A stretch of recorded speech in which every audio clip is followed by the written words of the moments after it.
What's up, everybody? MD Online Editor Ron Harris here. And this is not really a response video. Yesterday, Dave Palumbo put out a video called How to Get Huge, which he's done variations on before. We all have. What it takes to get huge, things like that. His video primarily focused on the nutritional aspect, how much you need to eat, the volume of food, the frequency of the meals required, which is absolutely, I agree. That's where I think most people do get wrong in trying to add size, is they simply don't eat enough. You know, almost every time I've ever talked to somebody who's having trouble putting on size, and I asked them about their diet, and first off, they always assure me they're eating a lot, they're eating so much, and then when we really get into the details, they could be eating a lot more, they could be getting more meals in, they could be eating better. But I don't want to focus so much on that. I wanted to actually pose a different question. And first, let me preface this because I know a lot of you guys are going to say, Ron, you're not huge. You never were huge. No, I was never huge compared to the people that I interview all the time. Absolutely not. These are the genetic elite. Just like, regular height is 5'9". You don't see too many guys walking around who are 6'7", 6'10". You don't see too many huge people walking around. Very, very few. I never got huge, but can you get huge is the question. Now, if you want to put it in that perspective, can you get as big as those guys? The guys on the cover of magazines, well, when there were magazines, the guys competing in Mr. Olympia, the Arnold Classic, can you, watching this, get that big? Probably not, unless you were born with those very, very rare genes, which I'll get into some things to look for. But the question, can you get huge? You probably can't get that big, no. But, yeah, we're going to talk about drugs, don't worry. You can definitely get much, much bigger than you were. And that's bodybuilding. It's self-improvement. It's how much can you improve based on where you started from.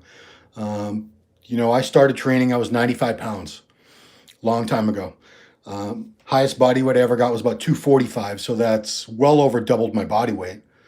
So considering how small I was, I got much bigger. And most people I know that have really put the work in and the time and the effort in, they do get much, much bigger.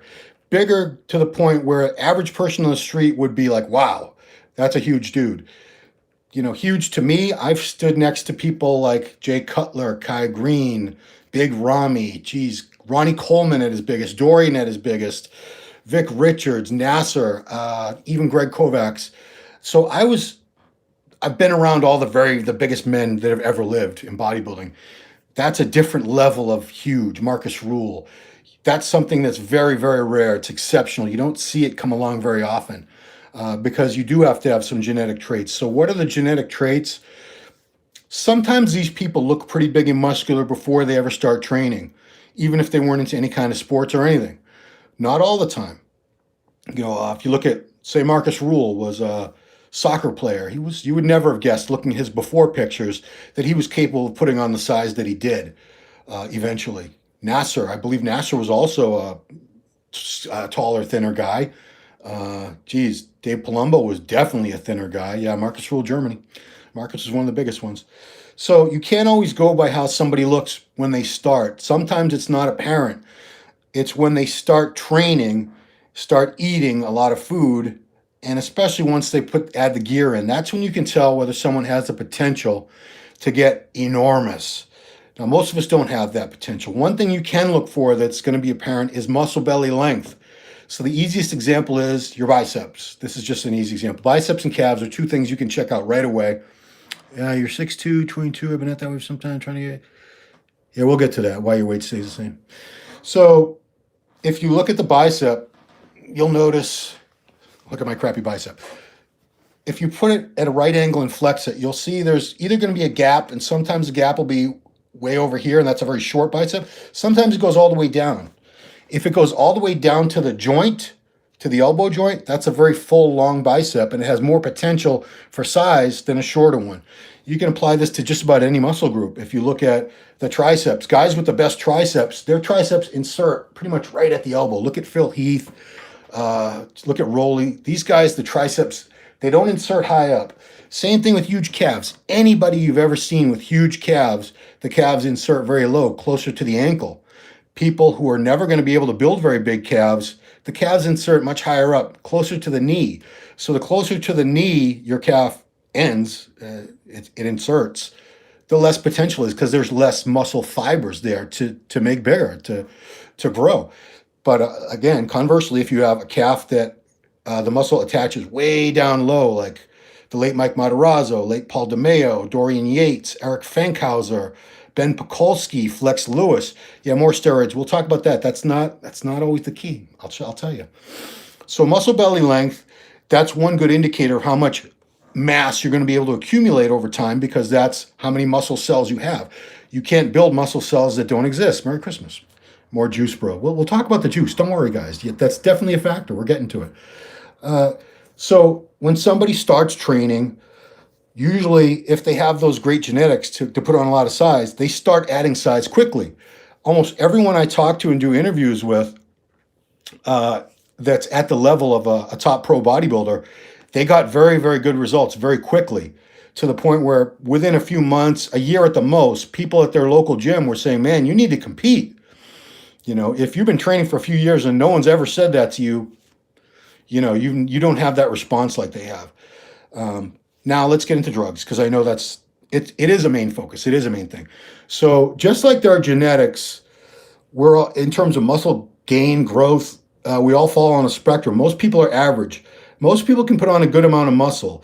That's average. Most people can't put on a ton, an extreme, extraordinary amount of muscle mass. That's another end of the spectrum. And then there are hard gainers who are on the other end of the spectrum. They're never going to be able to put on a lot of muscle mass, but they're few and far between, just like the people who can put on extraordinary, ridiculous amounts of muscle.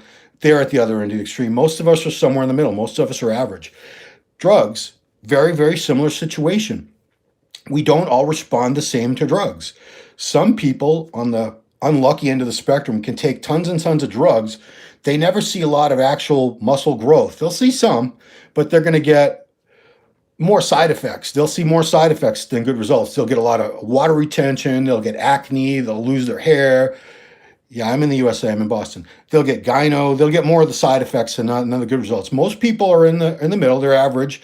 They'll get some decent results for sure from drugs. Then on the other end of the spectrum, you get hyper responders. These are people that respond much, much better to drugs than you or I. It's a very weird concept to wrap your mind around, but just like two guys can start training at the same time, and one of them, and they can follow the same exact workout, same intensity, everything exactly the same, one of them might gain a lot more muscle than the other. Let's say even their nutrition is exactly the same. Why?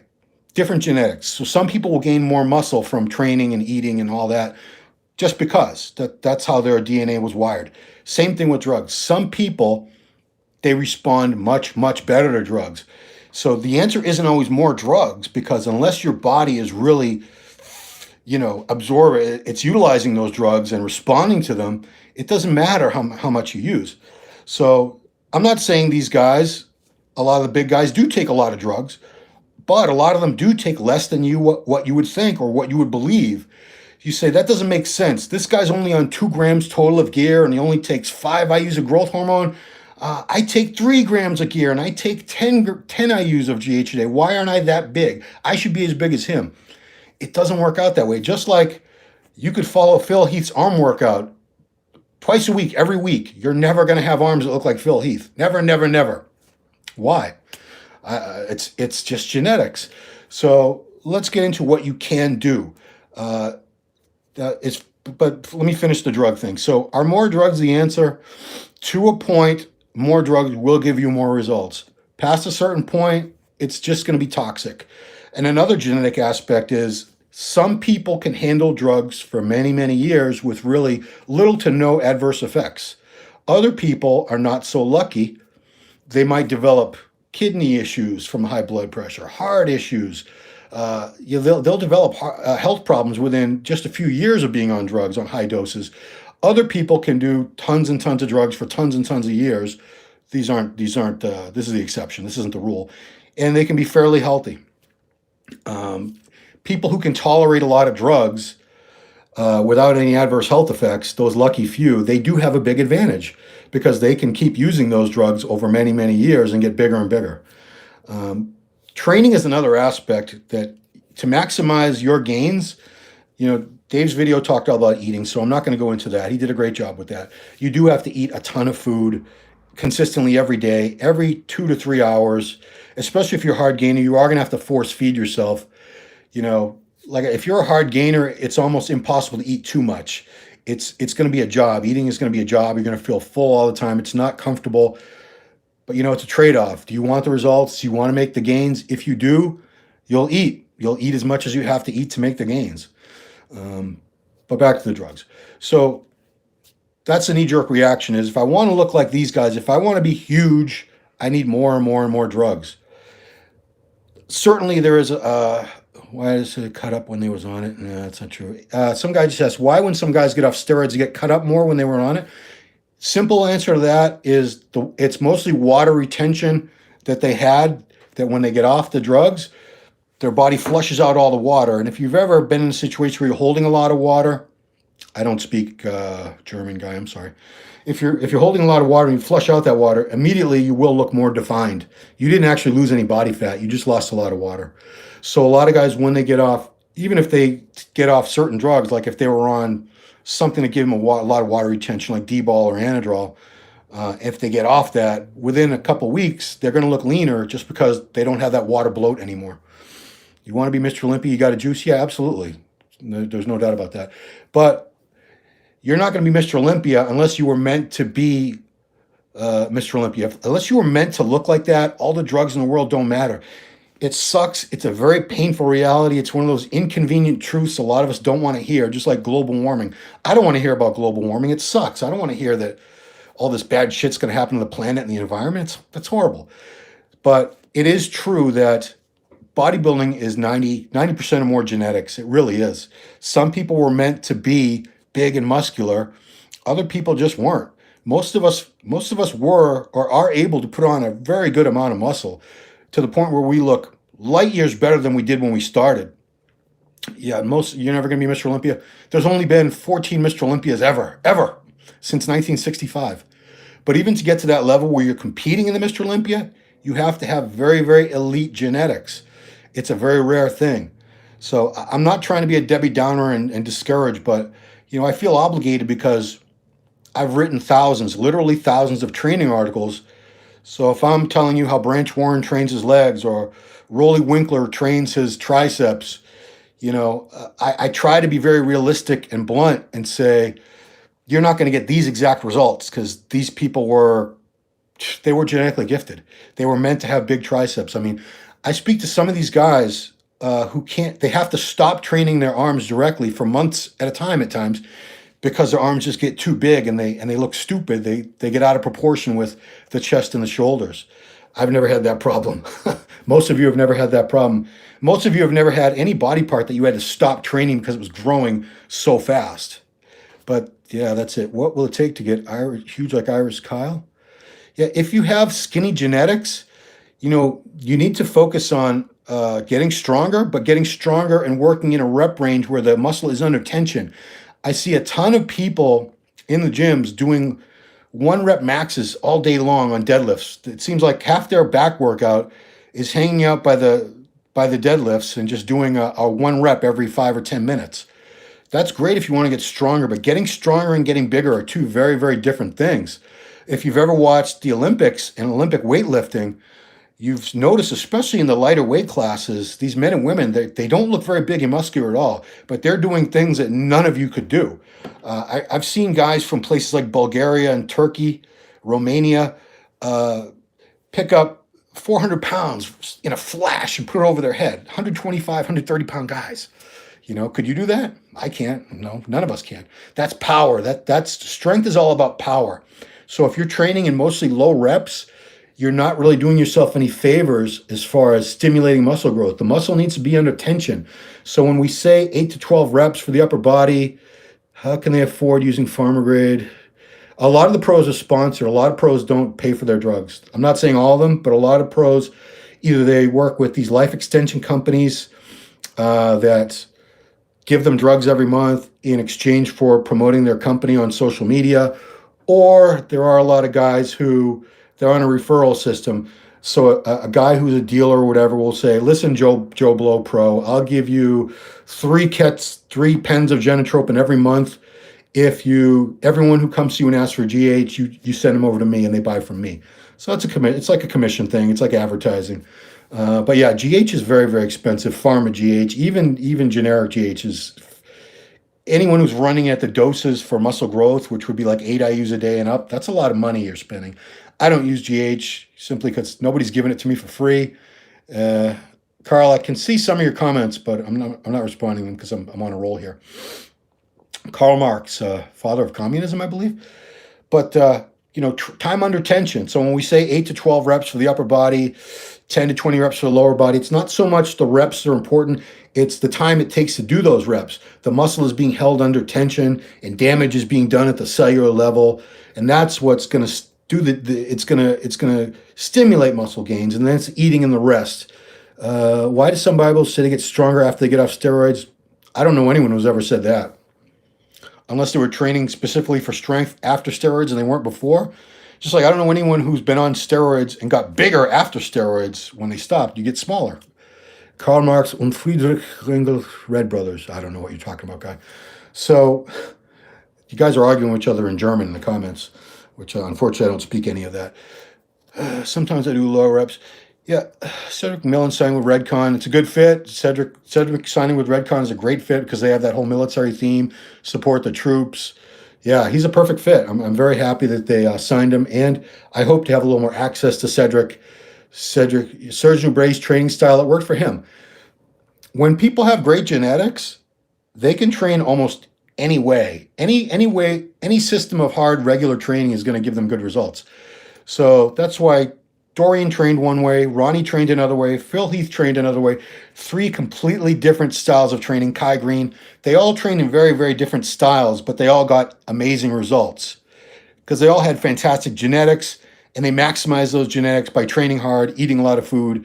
Yes, taking a good amount of drugs too. I can't speak German, no. I speak English and some crappy Spanish. That's about it. So can you get huge? You can all get bigger than you are. All of you, anybody watching this, how long can you keep getting bigger? People want to know, how big can I get? You never know until you try, and you never know until you've really tried your best, meaning you've trained the anabolic window. That's a good question about the anabolic window after your workouts. If you're nauseated after training, I wouldn't even try to have anything except maybe some essential amino acids, which just a little powder or something you can get in real quick. But if you're nauseated and you can't eat, you're not going to eat much, so I would wait until your appetite comes back. I don't know about this. The anabolic window, I do believe in it, but I also believe if your appetite's not there, you're not going to be able to eat much. I'd rather see you wait 30, 40, 45 minutes, maybe even an hour until you can eat and then get the food in. So we all have different genetic potential. I don't think most people ever really do hit their genetic potential because it is a lot of dedication and time. It's not just drugs. It's, are you willing not only to train every day? Everybody loves to train, right? You go to the gym. Gyms are full of people who train every day. How many of those people are eating every 2 to 3 hours every single day, getting in 1.5 to 2 grams of protein, 2 grams more of carbs every day, healthy fats, taking their post-workout shakes, pressing movements necessary? I believe you do need pressing movements for shoulders, and I'll tell you why. My shoulders, have I tried Andriol? No, I've never tried them. Shoulders, I need a shoulder replacement, as I've probably talked about 1,000 times. For many years, I was very, very strong on shoulders. I used to do 315-pound behind neck presses with a barbell. Yes, I did. Dumbbell presses, 120s. I could do that any day of the week for 12, 15 reps. Some days, if I was feeling super strong, I could do 130s and 140s for 4, 5, 6 reps. I never got more than that. Since my shoulder's been all jacked up, I had surgery on it in 2011, which helped for a couple of years. I was able to keep pressing heavy. And then the deterioration of the joint just got worse and worse. I can't press heavy overhead anymore, and I'm definitely seeing a decrease in the overall mass of my shoulders. I've been doing plenty of laterals. It doesn't matter. I've been able to maintain a good amount. I want to say 75% of the mass of my delts is still there, but unless I could press very heavy weights overhead again, especially free weights, which I don't see ever happening again, unfortunately. But, I've been training 36 years. I had a great run, so I'm not really complaining. That's it. It's actually about time for me to eat. So I'm going to wrap this up, guys. So that's it. How to get huge is one thing. Can you get huge? Very few of us, very few of you watching this are going to be able to get huge like the big stars of bodybuilding. Chiropractic adjustments, yes, I do. I also highly recommend deep tissue massage with a good practitioner with strong, gets that thumb in there and digs in. Roll thing, all that stuff. You can get that done once or twice a month. How do you build big calves? You got to have long calf muscles and then train them hard. I'll do calves and I'll talk about calves. I've actually did an Ask Ron. If you go back, I did a whole Ask Ron a few months ago. If you do a search on Ask Ron how to build big calves, I did cover that. I think I talked about it for a full half hour. So anyway, you're welcome, Carl. That's it. All of you can get bigger. All of you have the potential to be bigger and better than you are. Am I pro steroids or natural pro bodybuilding? I've been both many times. How often do I go live? When I'm in the mood. I'm not pro steroids so much, but I am pro truth. I don't tell anyone you need to use steroids. You should use steroids. If you want to use steroids and you're an adult, a responsible adult, I know it's not legal, but a lot of things aren't legal and people do them anyway. It's your decision. Just get educated on it. I am pro natural body. I think natural bodybuilding is definitely the healthiest way to do it. But I was a natural bodybuilder for many years. I wanted to see what I could do with the drugs. I was able to build a lot more muscle mass. Didn't get huge, but I did get a lot bigger. I competed at the national level as a heavyweight a few times, which is over 200 pounds. So considering as a natural bodybuilder, my weight over the years ranged from like 150 to 181 was the heaviest I ever competed naturally. There you go. You found it. Thanks, Jen. That's Jen Gerazi, our online, our chief digital officer. Get as big as you can, natty, then juice. I agree. That's what I did. I trained until I was 20. I started training at 14, trained drug-free till I was 27, maxed out my natural potential. Then I added the juice. You don't have to do it that way. Obviously, some people, they're doing it a lot quicker. I don't think anybody should be on drugs from day one. You never really learn your body. You never learn training and eating and how you're going to respond to all that. I think all that should be in place so that when you add the drugs in, you'll get much better results from them. Anyway, that's it, guys. I appreciate you all watching. Thanks for being on the channel. Have a happy holidays, whatever you're celebrating or not celebrating. Enjoy the holiday. Please stay safe, everybody. Appreciate all you guys. Thanks for watching.